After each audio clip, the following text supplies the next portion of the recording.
Hi, I'm Jake, 32, and last month my life blew up when I found out my girlfriend of 6 years was secretly engaged to someone else, and everyone at the Christmas party already knew. It started with a peppermint martini and a really bad feeling in my gut. Not metaphorical either. I was holding a plate of crab-stuffed mushrooms at a Christmas party full of people I barely knew, her people, her extended family, and I heard someone say, "They'll make such a power couple. I mean law and finance. Come on." Then a woman I'd never seen before smiled at me and said, "You must be the best friend who's been so supportive during the whole engagement planning." And I just stood there, blinking. "Best friend?" I said. "Sorry, what?" She looked horrified. "Oh my God, you didn't know." Her hand shot to her mouth like she could stuff the words back in. And that's how I learned Maya, my girlfriend, the woman I lived with, the person who knew I had already bought a ring, was engaged to another man. Not cheating in the traditional sense. No late-night sneaking, no lipstick on collars. She had taken the idea of betrayal and decided to pitch it as logistics. Turns out, she had reconnected with her ex, Trevor, a hedge fund guy with perfect teeth and parents who hosted dinners with actual butlers. While I was working weekends to pay off grad school, she had been reevaluating our life trajectory. And by reevaluating, she meant saying yes to someone richer while keeping me around to lift heavy boxes and build IKEA furniture. I stood in the middle of the party with a cracker in my mouth and absolutely no clue what to do. So I did what any rational man would do when discovering his entire relationship was a lie during a catered Christmas party with a jazz trio playing live renditions of Mariah Carey. I took a shrimp skewer, nodded politely, and walked straight into the snow. No jacket. No keys. No plan. But I did have one thing. Rage. The cold hit me like a betrayal to the face, which, honestly, felt fitting.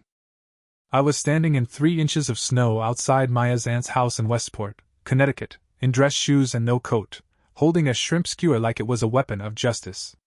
Jazz music and laughter leaked out of the windows behind me, and I could still hear the faint chime of someone toasting. The happy couple. I'd been blindsided. 6 years of shared holidays, inside jokes, plans for a dog we were going to name Tater, burned to ash behind a wreath-covered door. She hadn't even broken up with me. She had just upgraded. I sat down on the icy porch steps and tried to process. I wasn't the most emotional guy, but my chest felt like someone had shoved a fist in and twisted. And then the door opened. It was Maya. She had on a red velvet dress, her holiday power look, and that face she used in meetings when she was trying to close a deal, neutral but charming. She froze when she saw me. "Jake," she said like she had just found me hiding under her sink. "Why are you out here? It's freezing." I stood up. "So, engaged, huh?" Her face dropped. She looked over her shoulder to make sure no one was listening, then stepped outside and pulled the door closed behind her. "It's not what you think." I laughed. Not a happy laugh. Please tell me more lies. Laugh. "Oh, please. Enlighten me. What part of I'm engaged to someone else while living with you am I misinterpreting?" She crossed her arms. "I was going to tell you after the holidays. I just didn't want to ruin everything." "Ruin what?" I said. "The engagement party I apparently just catered by accident." She had the nerve to get defensive. "Jake, things between us haven't been right for a long time. You're still figuring things out." I held up a hand.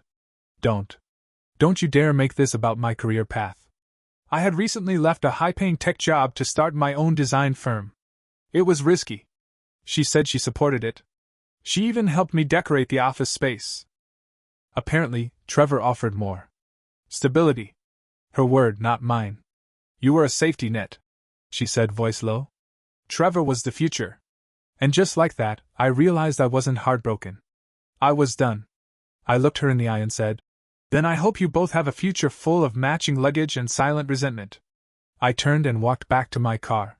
No jacket. No plan. But this time, I wasn't shaking from the cold. I was done being everyone's backup plan.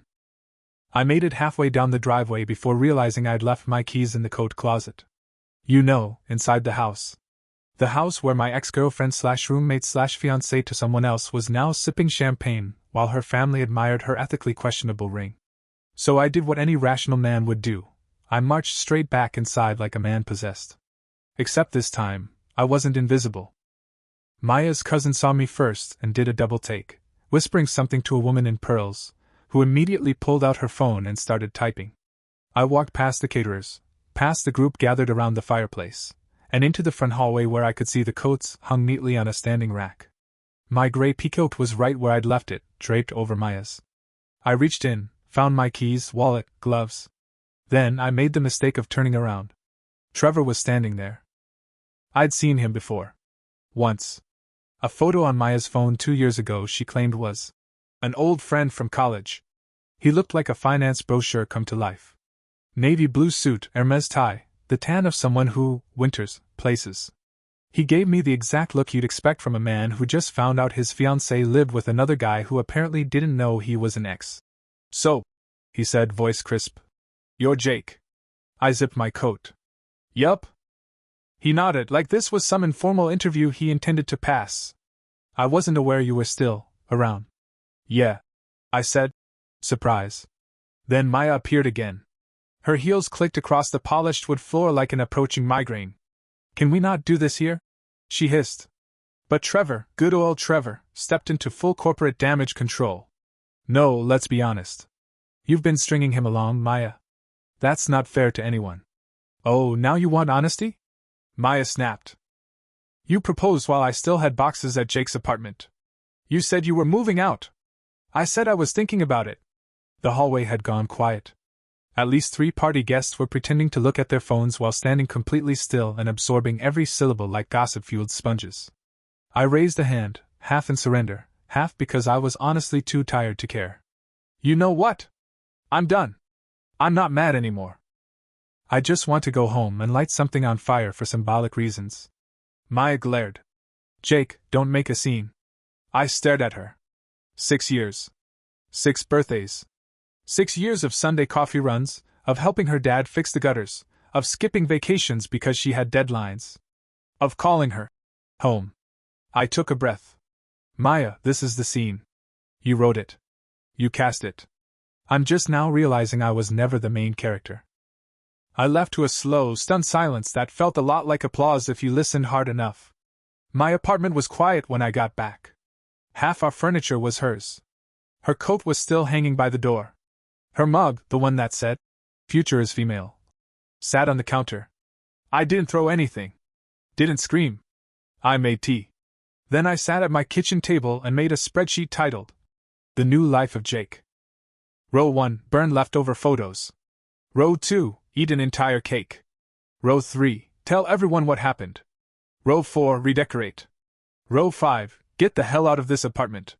By 3 a.m., the cake was gone, the photos were toast, and I'd sent 3 group texts to people I hadn't seen in months, one to my friend Eric, one to my sister, and one to my old business mentor, Lisa. All 3 replied within 10 minutes. "Eric. Dude. What? I'm coming over." My sister. "You should have set her ring on fire." "Want me to egg her car?" Lisa. "Ready to take that full-time leap now? Let's talk Monday." The next day, Maya texted once. "I'm coming by tomorrow to get my stuff." No apology. No explanation. I replied. "Let me know what you want. I'll box it up and leave it on the porch. Don't come in."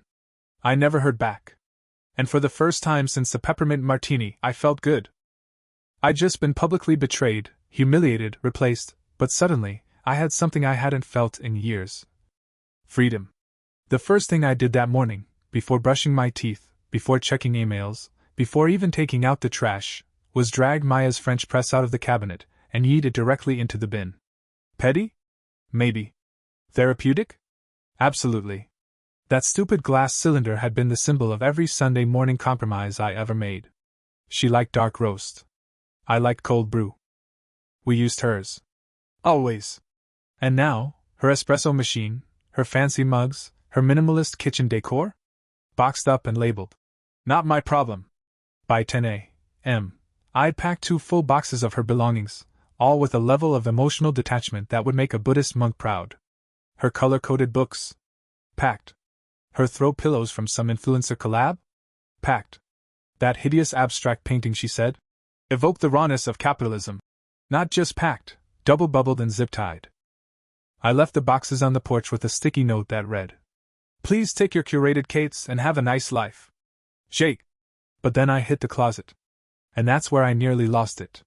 Not because of the clothes. Not even because of the shoes, which, by the way, numbered 32 pairs. Who needs 32 pairs of shoes? No, it was the shoebox on the top shelf. Inside were photos I hadn't seen in years. Printed photos. Our first trip to Maine.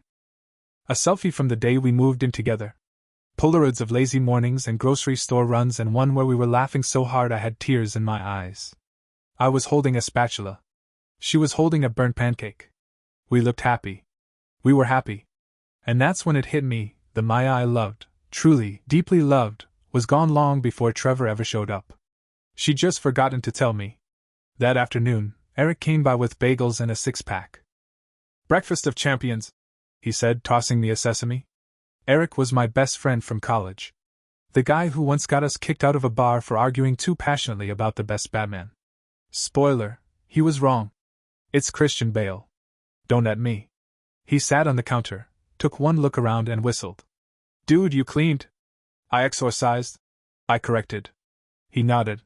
"Respect." We spent the morning rearranging furniture, which is really just code for lifting stuff until you feel emotionally stable. We moved the couch. We took down the photos. We turned the spare bedroom, which had been Maya's yoga studio, into a workspace for me. By the end of the day, it looked like a different apartment. Lighter. Less curated, more me. More honest. That night, I took a long shower, cracked open a beer, and opened my laptop. Lisa, my old mentor from my tech job, had emailed me. "Jake, I've been saying this for 2 years. You have the skills, the network, and the drive. Come build something with me. I'm launching a creative consultancy and I want you as co-founder. I'm not waiting for you to feel ready. You already are." I stared at the screen like it was written in another language. Me? Co-founder? That was the kind of offer I used to dream about while sitting in endless pitch meetings or debugging code at 2 a.m. But I always thought I needed stability first. Permission. Safety. Now I had none of those things. And weirdly, that felt like the exact reason to say yes. I replied. "Let's do it. Tell me what you need." And just like that, I'd officially entered a new chapter. No more waiting. No more supporting roles in other people's stories. This time, I was the main character. The next morning, Maya's mom texted me. "Yup. You read that right? Hi, Jake. I heard about everything. Just wanted to say I always liked you. Please let me know if you need anything." Followed 5 minutes later by, "Also, do you still have the recipe for your lemon bars?" I laughed so hard I nearly dropped my coffee. Then came the text from Trevor. "Trevor. Hey man. Just wanted to say I didn't know she was still living with you. That's messed up. You didn't deserve that." I didn't respond. Not because I was angry. But because, honestly, it didn't matter anymore. I wasn't in that story. I was writing a new one. From scratch. With cold brew in hand and lemon bars in the oven. The official launch meeting for the new consultancy was held over Zoom, but you'd have thought it was the tech world's version of a coronation. Lisa had roped in 3 other founding partners, each powerhouses in their own right, and then there was me, Jake, 32, freshly single, emotionally scorched, but professionally on fire. We called the company Fluxforge, because Lisa likes names that sound like indie bands or weather patterns, and just like that, I had a title, creative director and co-founder. I didn't even have business cards yet. But I did have purpose. That first week, I threw myself into everything. Branding decks, proposal outlines, internal systems. My Google Drive looked like it had been possessed by an ambitious octopus. And something weird started happening. I didn't miss Maya. Not really.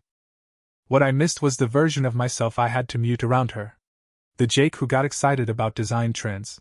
Who binge-watched architecture videos on YouTube and wanted to talk about texture and packaging. The Jake who built entire pitch decks for fake products just for the thrill of making something clean and clever. That Jake was back. And he was done apologizing for taking up space. Around day 6, I was grabbing coffee from the corner shop when I saw her. No, not Maya. Delilah. Delilah was a barista-turned-interior designer who once did the lobby of my old office building. She had a half-sleeve of tattoos, combat boots in winter, and the kind of hair that always looked like it had just walked out of a photo shoot. We'd flirted once at a conference mixer, but I was with Maya, so I never acted on it. Now she was standing in front of me in line, holding a reusable cup and reading something on her phone. I almost didn't say anything. But then I remembered, I'm not the side character anymore. Hey, I said. You're Delilah, right? You did the lobby at Sabletech? She looked up, eyebrows raised, then smiled. Yeah, I did. You work there? Used to. I'm Jake. Her eyes lit up with vague recognition. Wait, Jake Anderson? You're the guy who designed the onboarding flow for that app with the really weird fish animation? I laughed. Guilty. It was a creative low point. No way. She grinned. I loved that animation. It was weird in the best way. And just like that, we ended up sitting at the window, talking for 45 minutes. About design. About freelance life. About how many trash clients still expect full brand packages for $50 and a free Canva template. Before she left, she wrote her number on a napkin, not in a flirty way, not yet. Just a let's collaborate way. And somehow that was even better. Because unlike Maya, Delilah didn't see me as a placeholder. She saw me as potential. Later that week, I got a text from Maya. Just one line. Can we talk? I stared at it for a full minute. Not angrily. Not with bitterness. Just tired. I typed out a reply. Deleted it. Typed again. Then finally settled on. We already did. Hope you're well. No snark. No guilt trip. Just closure. She didn't respond. And that, somehow, was even more satisfying than the angry monologue I'd rehearsed in the shower. On Saturday, Eric and I celebrated the soft launch of FluxForge with wings and whiskey at this dive bar that had questionable cleanliness and exactly the right number of neon signs. Bro, he said, raising a glass. You're a co-founder. You realize what that means, right? That I get to work 80 hours a week and never turn off my phone? He grinned. No. That you're finally doing your own thing. No hand-me-down careers. No polite applause from in-laws who never learned your last name. Just you, building something from nothing. I nodded. Feels good. It looks good, too. You've got this glow. Like someone who finally said screw it and chose happiness. And okay, I was glowing a little. Back at the apartment, I stood in what used to be Maya's yoga room, now my home office, and looked at the print I just hung on the wall. It said, "Make your own traditions." I don't remember who said it. Might have been a podcast. Might have been my own subconscious whispering it at 3 a.m. But it stuck. I was done following other people's maps. I had the compass now. I was making my own damn legend. 3 weeks after the great shrimp skewer escape, I got the email. Subject, Maya and Trevor's engagement celebration. Join us for an evening of love and new beginnings. It had everything. A custom header with their initials in gold script. A champagne theme. Dress code. Holiday elegant. A slideshow of candid photos, some I recognized from trips I was on with Maya. They were just repurposed. Cropped. Rewritten. Like I'd been photoshopped out of my own life. The final line said, "No hard feelings. Hope to see you there." I stared at it, half expecting a punchline. Or an apology. Or some glitch that meant it had been sent by accident. But no. This was real. She'd invited me to witness the performance of her new life. Front row. I didn't reply. I didn't scream. I didn't even delete it. I just hit archive. Then I closed my laptop, opened my notebook, and made a new list. Title: Things that matter more than Maya. Item 1: My company. Item 2: My sanity. Item 3: Whether I ever have to see Trevor in velvet loafers again. That same week, Delilah texted. There's a winter market in Soho. You in? She was becoming a rhythm in my life, unexpected but steady. The market was a converted warehouse packed with handmade everything, ceramics, prints, lighting installations that looked like alien mushrooms. Delilah flitted from booth to booth like she lived there. Watching her talk to vendors was like watching a symphony conductor. She listened like their ideas mattered. Like creation itself deserved attention. I stood at a booth of welded metal sculptures when the artist, a woman in turquoise glasses, said, "You've got maker hands." I blinked. What? Your fingers. You've broken at least 3. That's builder energy. 4. I said. 1 incident. IKEA. Trauma. She grinned. Maker hands. You build things. That matters. Delilah leaned in and whispered, "That might be the sexiest thing anyone's ever said to you." I grinned. Top 3 easily. That night, we sat on her living room floor eating cereal from mugs, surrounded by half-unboxed light fixtures and design catalogs. We talked about work, mistakes, families that meant well and missed the mark. At one point she said, "I think people confuse tradition with truth. Like if something's been done long enough, it must be right. But maybe tradition is just peer pressure from dead people." I laughed until I choked on a Cheerios. Then I kissed her. It wasn't some movie scene kiss with swelling music or fireworks. It was slow. Intentional. Like turning the key to a door you didn't know had been waiting to be unlocked. The next morning, I woke up to a new text from Maya. "I know the invite might have felt weird. Just trying to make peace. I hope you're happy." For the first time in weeks, I didn't hesitate. "Thanks. I am." FluxForge landed 2 more clients. One of them wanted a full rebrand. I pitched a bold, stripped-back aesthetic with hand-drawn elements and retro typography. They loved it. Delilah helped me sketch the mood board. She stayed late one night, sketching on my whiteboard, both of us in socks, coffee gone cold. "You realize you're glowing, right?" she said. "I think that's the monitor." "No," she smiled. "It's you. You finally stopped asking for permission." She wasn't wrong. I was done asking. I was building. And this time, no one was cropping me out. The morning of Maya and Trevor's engagement party, I woke up late. No alarm. No anxiety. No mental debates about whether I should show up just to prove how fine I was. I wasn't going. Not because I was angry. Not because I wanted to make a point. But because I had better things to do. Namely, brunch. Delilah and I had made plans to check out a new cafe downtown that supposedly served croissants the size of footballs. I wore a hoodie. She wore a beanie. We ordered 3 pastries. For the table. And then ate all of them ourselves. Somewhere between the second cappuccino and an impromptu debate about fonts, I realized something simple but massive. This was my life now. Not curated. Not performative. Not a resume dressed up in Instagram filters. Just mine. Built from the ground up, like everything else I now cared about. Later that afternoon, I stopped by the new FluxForge studio space, a shared loft with brick walls and a leaky skylight we were already joking about turning into a natural waterfall feature. Eric was there, helping me hang the first piece of artwork, a framed print that read "Make something that matters." "It's crooked," I said, adjusting it by a centimeter. "It's real," he replied. "Let it lean a little." Fair enough. The space smelled like sawdust and takeout. Laptops were open, mock-ups covered the whiteboard, and someone had left a half-eaten granola bar on the kitchen counter like a sacrifice to the creative gods. It felt like home. That night, while Maya was no doubt standing under fairy lights toasting her curated future, I was sitting on the studio couch with Delilah and a bottle of wine, sketching out concepts for a nonprofit campaign that wanted design work pro bono. "I like this version of you," she said, curled up beside me. "Not just because you're funnier now. You're louder." "Louder?" She nodded. "In a good way. Like you stopped whispering your own name in your own life." I thought about that.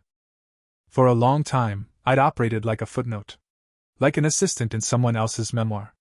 I let people decide how serious I was. How valuable. How much space I was allowed to take. Not anymore. Now I was building something. And not just a business or a relationship. I was building a self I actually recognized. Around midnight, as we were locking up the studio, I checked my phone. One missed call from a number I didn't recognize.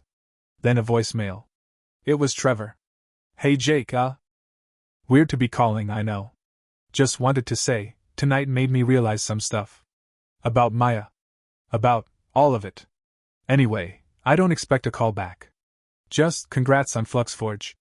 I saw the site. It's cool, man. Take care." I played it twice. Not out of spite. But because there was something healing in hearing that tone, that slow unraveling of someone else's perfect narrative. He sounded like I did 3 months ago. Lost. Realizing. But that wasn't my story anymore. I deleted the voicemail. Then I opened my laptop and started drafting a press release for our next campaign. I wasn't a placeholder. I wasn't a cautionary tale. I was the damn main character now. and I had work to do,